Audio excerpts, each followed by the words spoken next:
Personajes G7. Salvador Díaz, artista plástico. Arte de México para el mundo.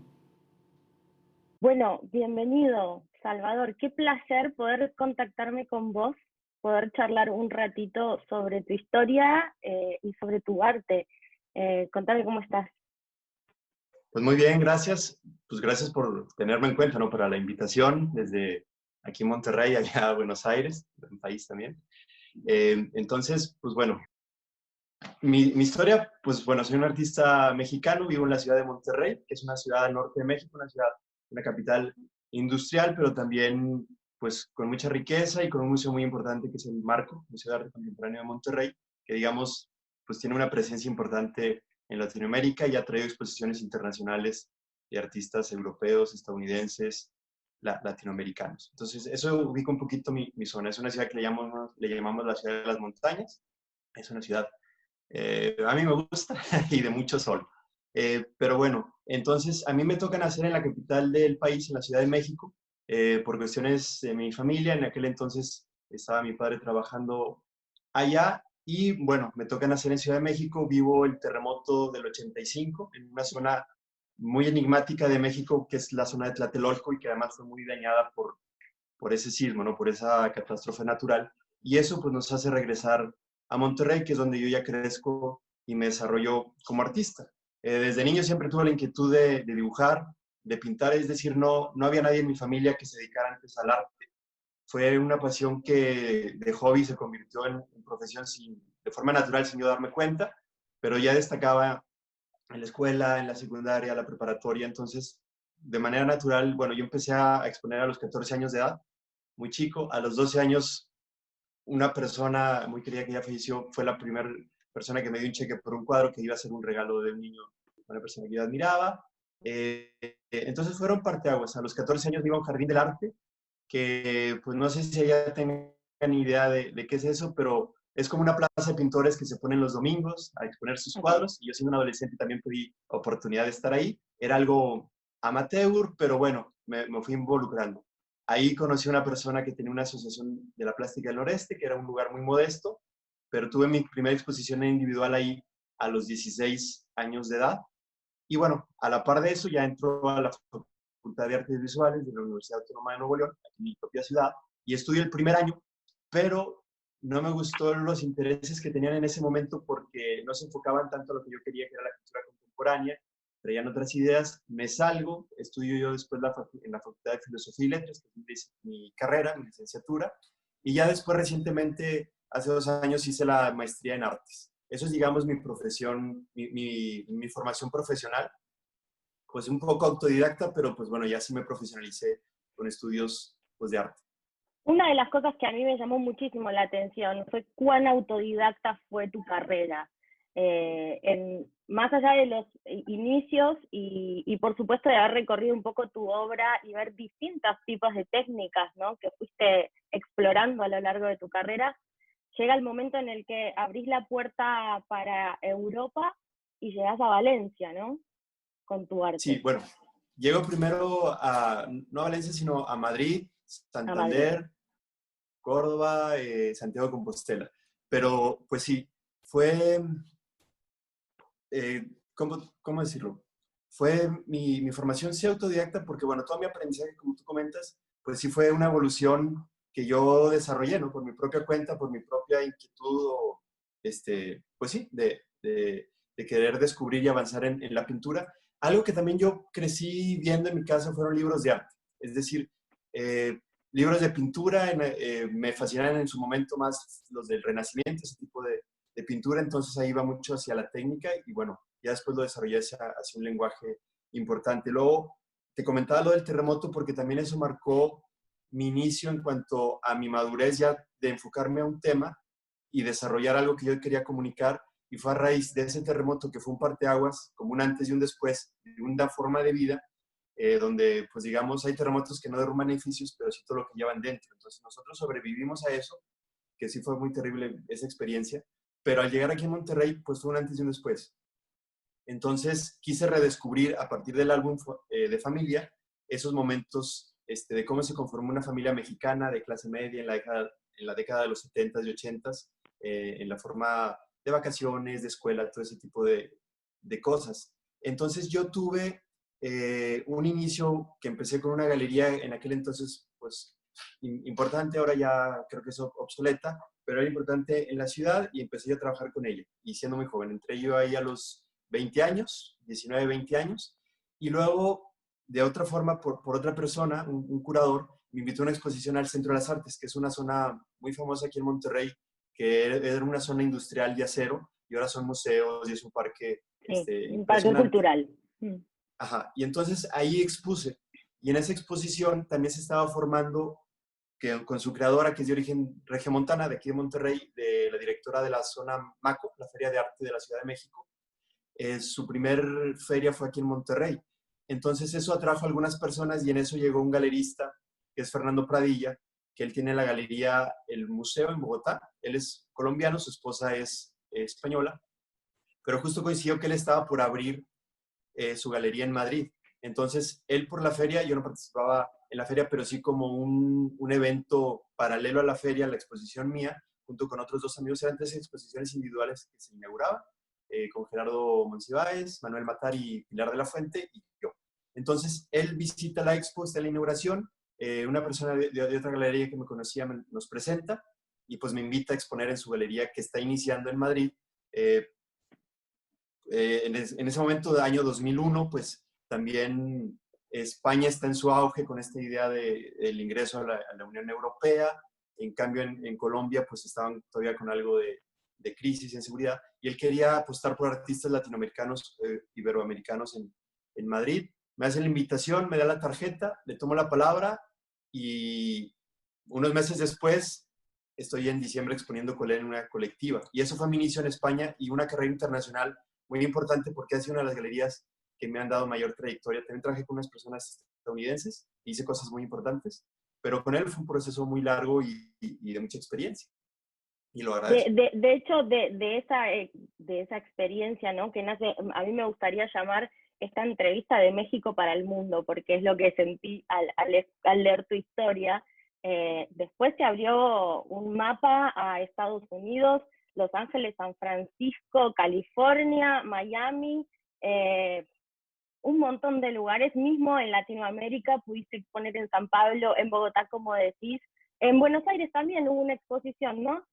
Sí, ahí no tuve yo la oportunidad de viajar a tu país, pero sí participé en unas 2 o 3 ocasiones en la feria de Arte Va, que es Arte Buenos Aires, y pues recuerdo que me fue muy bien. En su momento, pues, se vendieron, expuse mayoritariamente en las ferias de arte obra de mi serie de periódicos, y pues sí, incluso no se llegó a concretar un proyecto, pero me acuerdo que en la primera participación me escribió alguien de Petrobras, que es como una empresa ahí de óleo, ¿no? ¿Cómo se De llama? Petróleo. combustibles, sí. Sí, de combustibles. Bueno, que era como entre brasileña y Argentina, que se quería hacer como un proyecto de obra. Bueno, al final no recuerdo que se haya concretado, pero sí causó, pues llamó la atención, ¿no? Porque pues sí tuvo repercusiones inmediatas y luego también estas de algunos proyectos. Acabas de nombrar tu exposición periódicos. Me encantaría que me cuentes sobre esto, porque a mí, yo te conocí por un Napoleón Bonaparte, que por supuesto me dejó atónita. Y de ahí fui a ver toda tu composición periódico, ¿no? Y lo que más me llamó la atención fue cómo, en este caso, ¿no? El material que funciona como lienzo cobra vida y es parte de la obra con las palabras del periódico. Contame un poco más sobre esto. Sí, mira, fue algo que nació como entre accidente y necesidad y también, bueno, ya se conceptualizó en algo más profundo. Pero, por ejemplo, yo cuando recién empezaba en 1997, entré a esta galería que te digo, los primeros 6 meses no pasó nada, yo ya no tenía dinero, no tenía bastidores, tenía mis pinturas, pero uno de los cuadros previos que yo había hecho se llamó Es solo un trabajo. Y es un cuadro fuerte que de entrada se ve muy atractivo porque es un juguete que yo tenía de niño, es un tractor. Y ese tractor, pues lo ves y es un juguete y es un cuadro muy grande. Pero luego cuando ves en blanco y negro hay muchas escenas de lo que está empujando ese tractor. Y era dramático y triste porque eran cuerpos, ¿no? Que estaba como empujando. Entonces, este día de Solo un Trabajo salió porque yo había visto una nota de prensa que en África había pasado como un asesinato así, un genocidio masivo, y estaban aventando cuerpos a una fosa común. Entonces a mí eso me impactó y empecé a recolectar ciertas notas de prensa en aquel momento internacionales, o sea, fuera de México, de actos de violencia o donde había cadáveres. Y con eso como junté esa obra, ¿no? Porque me parecía una frialdad terrible despojar así a un cuerpo de una forma anónima. Entonces, cuando surge esta necesidad y empiezo a ver que yo ya empezaba a trabajar la prensa como medio de información, pues dije, ¿por qué no me voy directamente a la fuente? En lugar de yo estar explicando, porque me decían, oye, pero ¿por qué pusiste esto? ¿O cuál es la historia de todo esto? Y empezaba a mencionar a la prensa. Entonces dije, bueno, me voy directamente a la fuente, ahí mismo hago el discurso de lo que me impactó, y también era como una contraparte, un contrapeso de la obra tan íntima que era como mi burbuja, el álbum de familia, que yo ya tenía unos 2 años realizándola. Entonces dije, bueno, por una parte estoy recreando una realidad que sí puede tener una memoria colectiva en cuanto a hacer eco de cómo se conforma una familia, porque podría decir yo, bueno, es mi familia en específico y mexicana, pero luego veía que gente en Estados Unidos tenía empatía o sentía que había una comunicación directa con su vida personal, y lo mismo en Europa y Latinoamérica. Entonces, era salir hacia lo social. Y, por ejemplo, hay una filósofa española que es Amalia Valcárcel, que ya dice que una forma de medirle el pulso a la sociedad es a través de su prensa. Y el arte hace mucho eso. Entonces yo estaba conjuntando esa parte estética con ética, y empecé, sí, a irme directamente a pintar sobre periódico.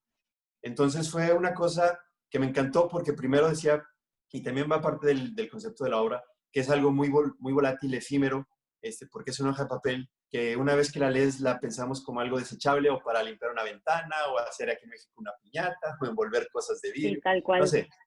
O sea, como una cosa ya de desperdicio, pero al momento que yo le ponía un ancla de hacerle una obra de arte, se valoraba esa imagen o esa noticia, ese texto, y también le da como tiempo, un juego de tiempo, ¿no? A futuro para que no le demos la hoja y lo que sigue, porque a veces nos saturamos.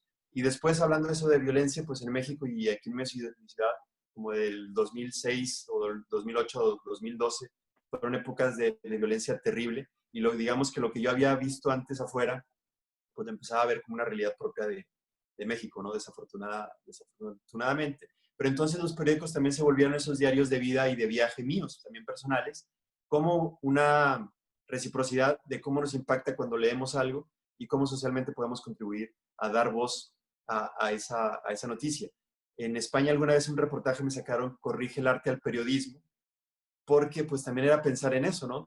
De si a veces un diario puede tener o no una inclinación de derecha, de izquierda, o etcétera, y en el arte pues como que se descubría una idea nueva, ¿no? A pensar en ello. Hay algo de esto que estás contando, ¿no? Si el arte corrige al periodismo, ¿no? Que esto que te comentaban en España.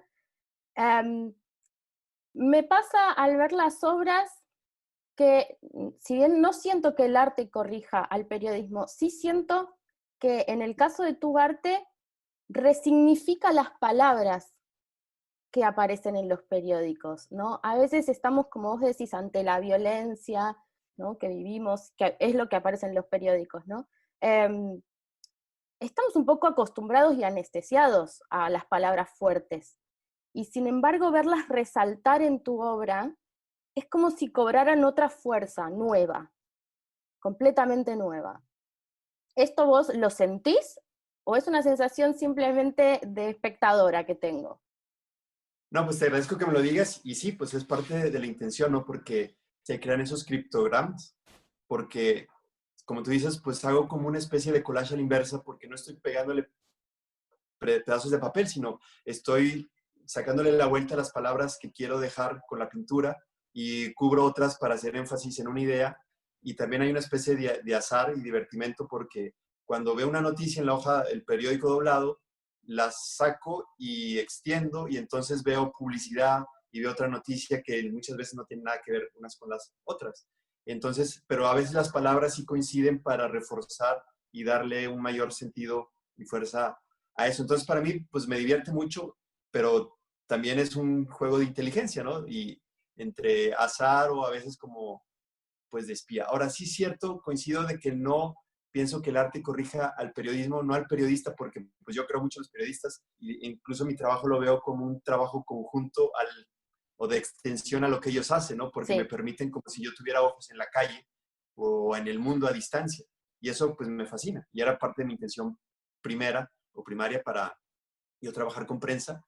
Pero a veces sí, las intenciones que se descubren en eso sí pueden tener algo, ¿no? Más allá de darle otra lectura, porque, por ejemplo, eh, en uno de los periódicos, que creo que se exhibió junto a la misma par cuando hice el del Napoleón que tú mencionas, hice uno de un Pinocho. Y el Pinocho, pues, Sí. es este personaje popularizado inmensamente por Walt Disney, pero creado por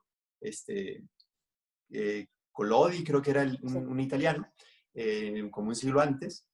Y en esa idea del personaje Pinocho es algo que lo he utilizado en otras ocasiones porque es este juego de la verdad, o sea, la mentira y la verdad, que aunque él no quiera, pensando en Pinocho, pues te vas a dar cuenta cuando miente, ¿no?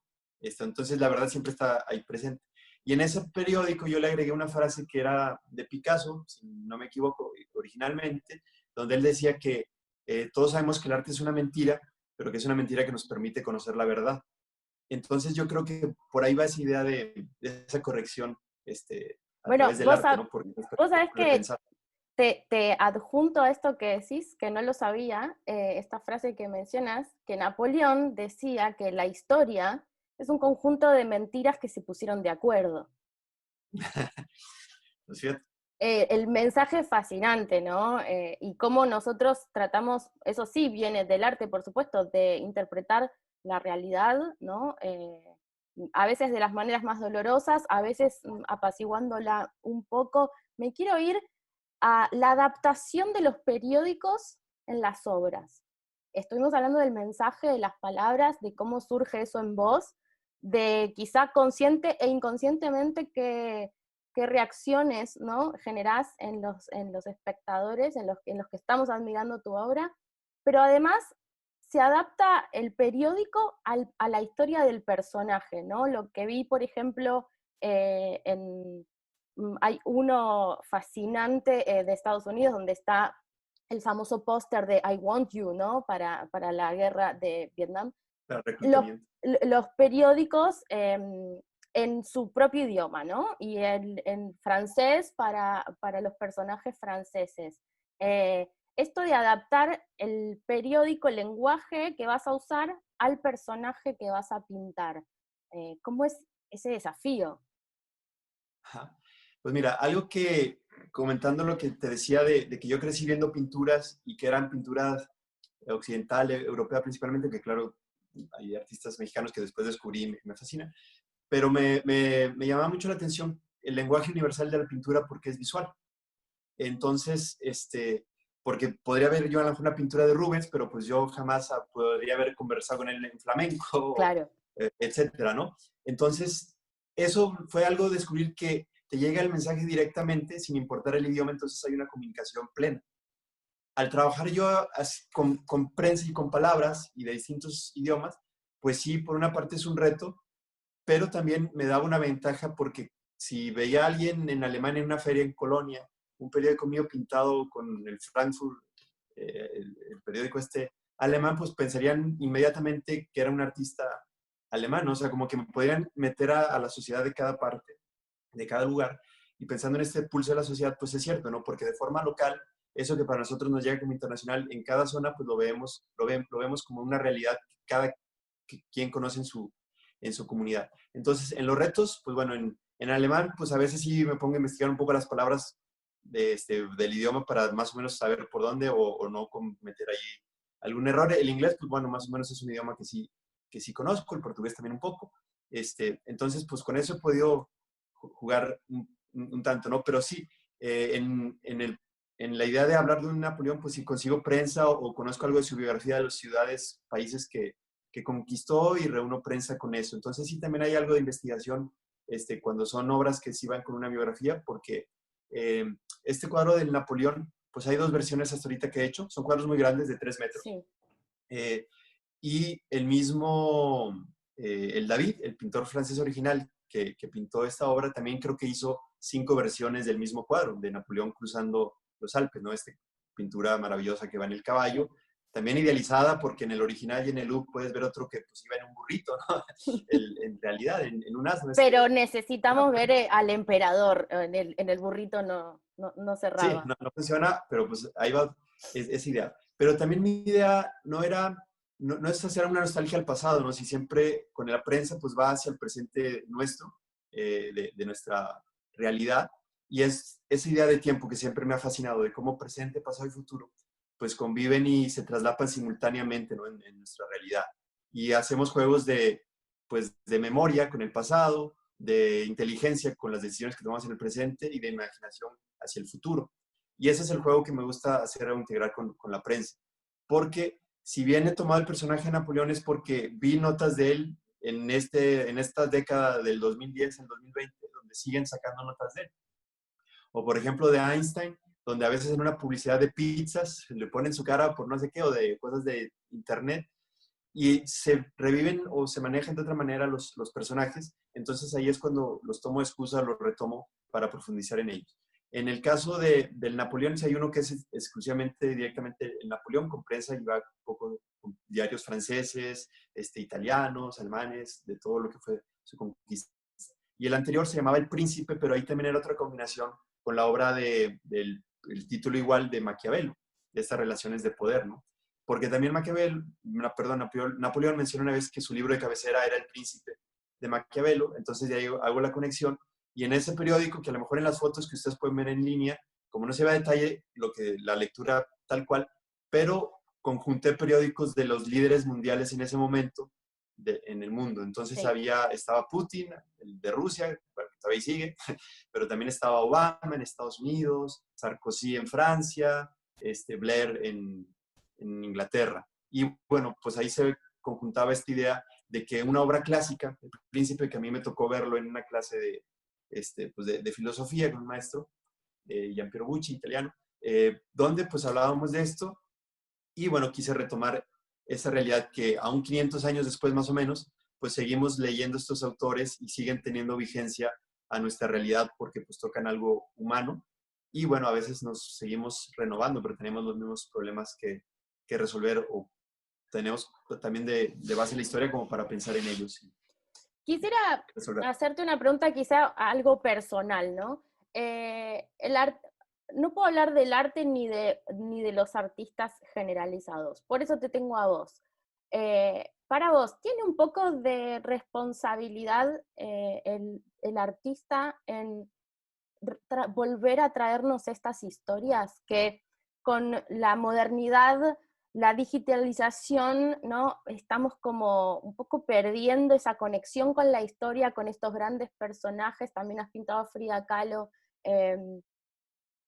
¿Tenés vos esa responsabilidad un poquito de traernos a estos personajes, a pedirnos que no los olvidemos en tus obras? Sí, pues yo creo que el artista sí tiene una responsabilidad social y en medida que vas creciendo, pues esa responsabilidad crece, ¿no? Porque también a veces tienes más alcances, etcétera, con un público o con ciertas relaciones de poder.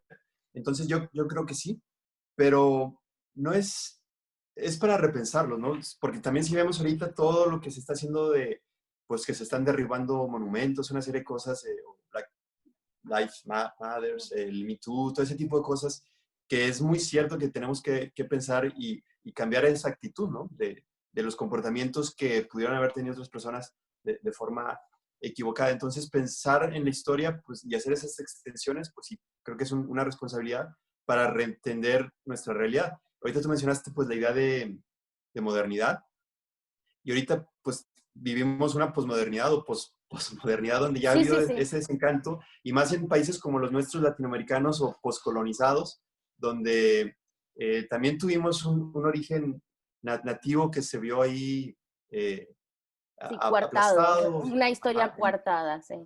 y desde una Europa central, ¿no? Entonces, pero también la forma que creo que nos permite pensar estas ideas, pues también es una herencia que aprendimos de esa misma realidad occidental, ¿no? Que nos permite pensar esta realidad de esos abusos o esta nueva forma para pensar esos momentos. pero también esa responsabilidad social pues iba a que he jugado con extensiones de personajes de la historia, pero también han habido formas o declaraciones directas a personajes contemporáneos o a la realidad inmediata, ¿no? Que Sí. eh, hay uno que no... Vamos a poner en la entrevista, vamos a editar con imágenes de tus obras para que se pueda graficar bien lo que estás contando. Ah, muy bien, gracias.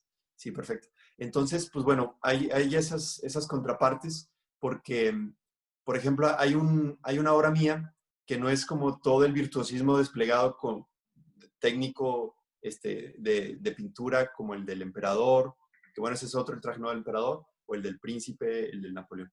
Pero hay otro que es simplemente una frase de una publicidad que yo adecué, hablando de estos criptogramas, y dice, el muro no es la solución. Y lo que pinto es este lugar que le llaman la línea, que es la frontera entre México, bueno, en la ciudad de Tijuana, o toda esa frontera, Tecate, etcétera, con Estados Unidos. Y había como unas manos que están señalando a una persona que está como tratando de cruzar, como una especie de rayos X o una pantalla que están ahí siguiendo. Entonces, eso habla con un fenómeno real, ¿no? Y ese también tiene cierta línea. Hay otro que es muy crudo, que es un cráneo que está como desenterrado y dice, era una publicidad de un banco, pero decía, en el norte de México seguimos trabajando por el bienestar de los mexicanos. Entonces, cuando tú veías esa imagen y veías todo de desapariciones o de gente que muere cruzando frontera, todos esos problemas, pues bueno, te da una lectura inmediata al presente para pensar con respecto a ello. Sí, sí, en esas obras a mí fue esto que te comentaba antes, de cómo se resignifican las palabras. Escuchamos tanto el discurso sobre el muro, tanto, sí, la palabra muro tantas veces, quién va a pagar el muro, etcétera, etcétera, que verlo en la contundencia de la imagen acompañando a las palabras tomaba otro significado completamente nuevo.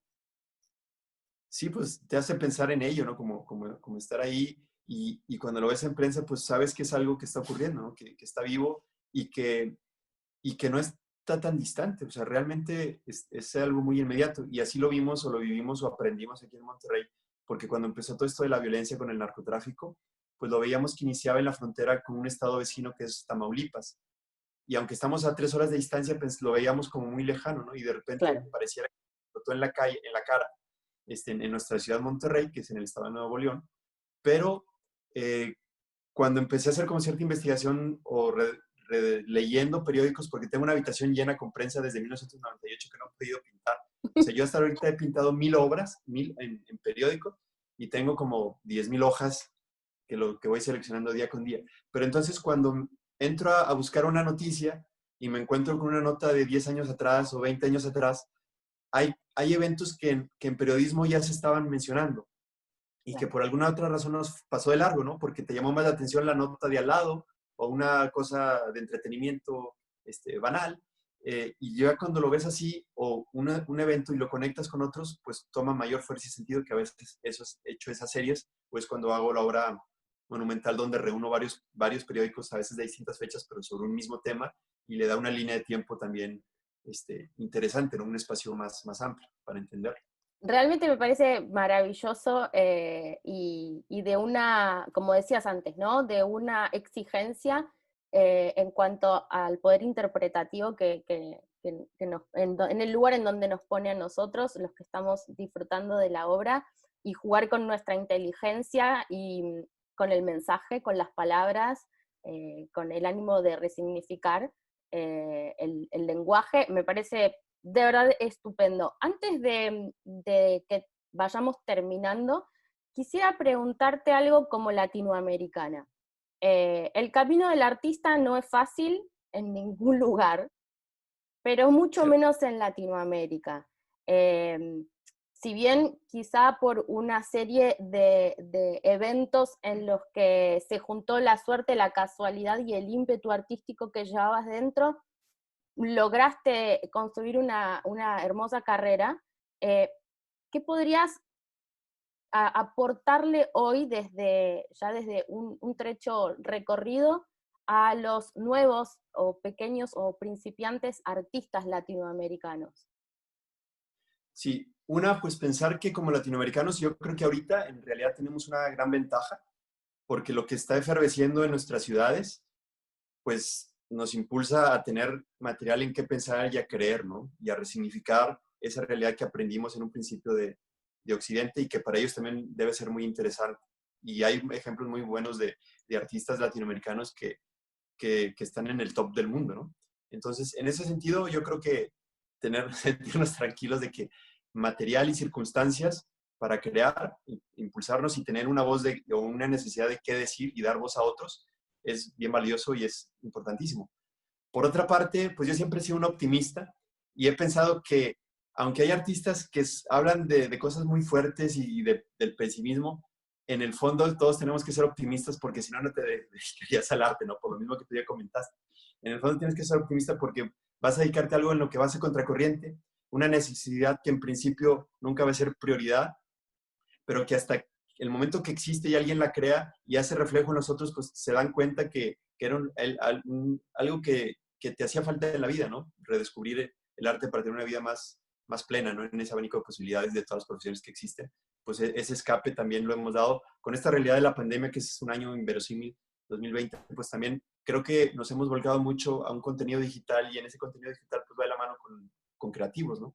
Con artistas, quienes tuvieron tiempo y la fortuna pues, de poder ver películas, cine de autor, libros, etcétera, pues novelas, te permite pensar en eso. Entonces, teniendo esa idea de ser optimista en una región geográfica que es importante, pues lo siguiente pues es trabajar mucho, tener confianza porque es un proyecto a largo plazo, un proyecto de vida, que por una exposición que tengas éxito, pues no te va a formar el futuro, ¿no? O sea, es un trabajo que tiene que ser uno tras otro. Y a veces que también no nos damos cuenta porque cuando vemos carreras, y de hecho yo, parte de mi maestría va en la autogestión del artista porque me llama la atención eso que tú me preguntas, porque yo me lo he preguntado con otros artistas en su principio también. Es decir, cómo a veces llegas y ves unas trayectorias impresionantes y cómo lo lograron, pero en la realidad es que de cada 100 esfuerzos o eventos o proyectos que participas, a lo mejor se te cumplen 7 o 10, ¿no?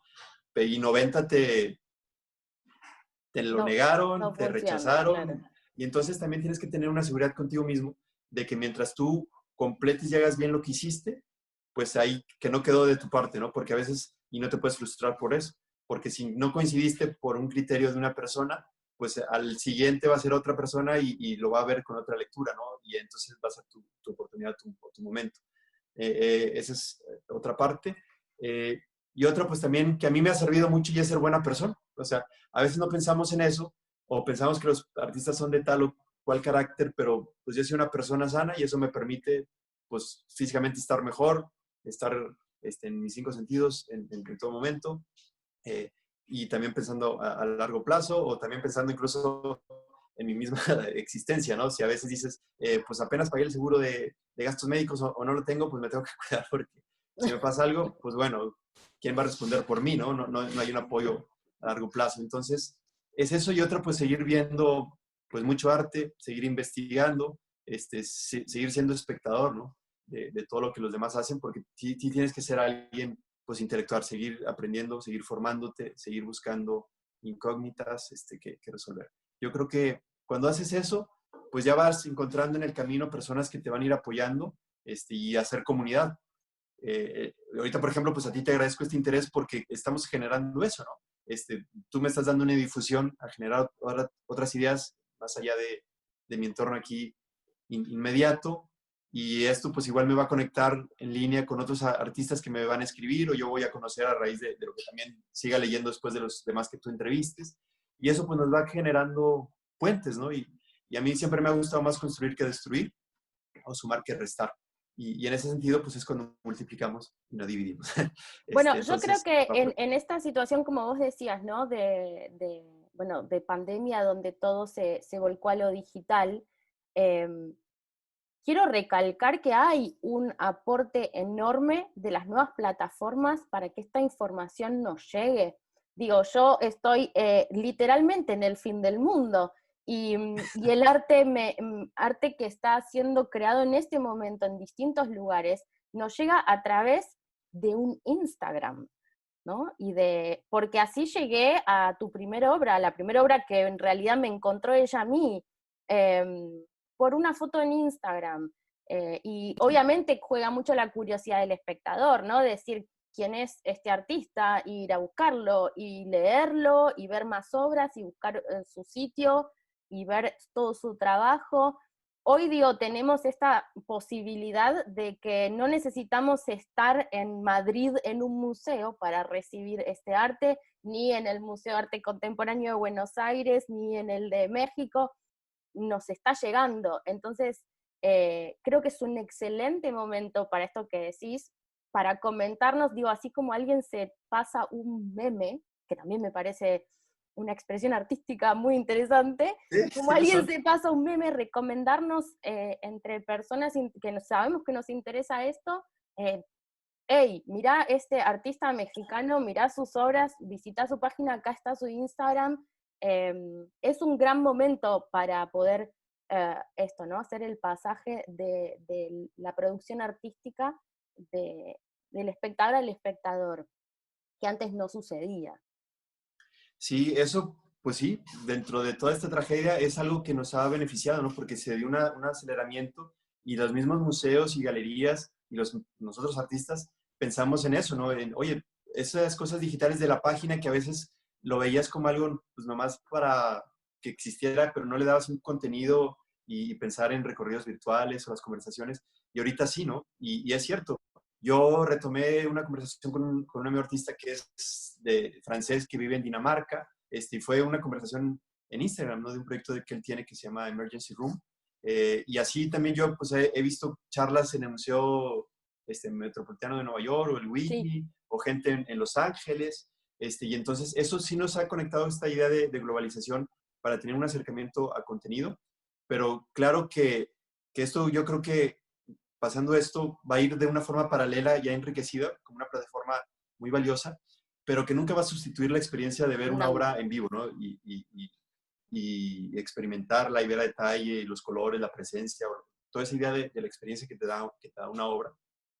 Pero de momento ahorita, pues es una gran herramienta, ¿no? Que tenemos y que creo que vamos a seguir utilizando y mejorando y Incluso aprovechando. creo que contribuye hacia el futuro, cuando esto pase y podamos subirnos a un avión naturalmente, como lo hacíamos antes, de decir, bueno, voy a visitar tal lugar, quisiera ver la exposición de Salvador, ¿no? O sea, porque ya lo conozco, ya lo vi sus obras de manera digital, quiero estar ahí, ¿no? Sí.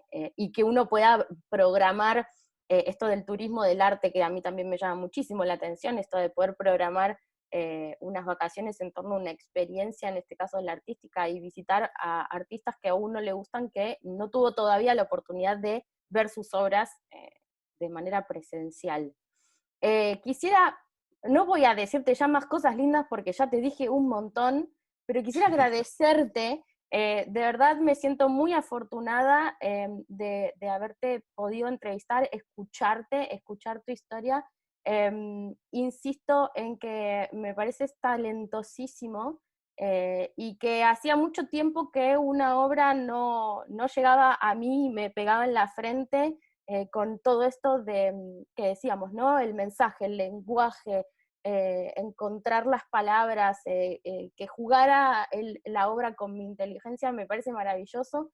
Y desde Argentina, mm, em, más que por supuesto cuando se pueda, eres bienvenido. eh, Claro, igualmente ustedes acá. a que podamos extender esta charla, quizás hacer una entrevista en vivo y ojalá puedas volver a exponer en Buenos Aires, así también podemos cubrir eso y mostrarles a todos tu maravilloso arte, porque la verdad es que es maravilloso, orgullosa de que seas latinoamericano. Hombre, pues muchísimas gracias.